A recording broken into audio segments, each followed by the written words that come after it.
All right, let's begin. First, I type in my request.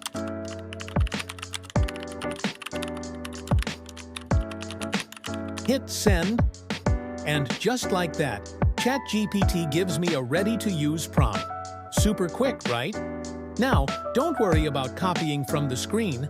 I've put the exact prompt in the description below, so you can grab it whenever you need. Next step, let's head over to Google Chrome.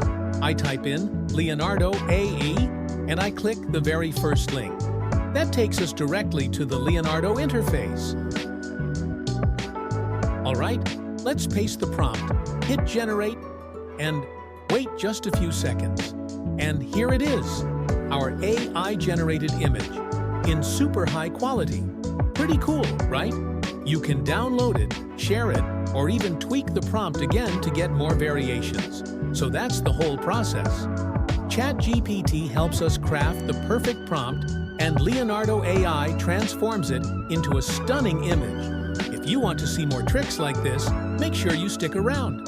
I've got plenty more AI tutorials coming up. Thanks for watching, and I'll see you in the next one.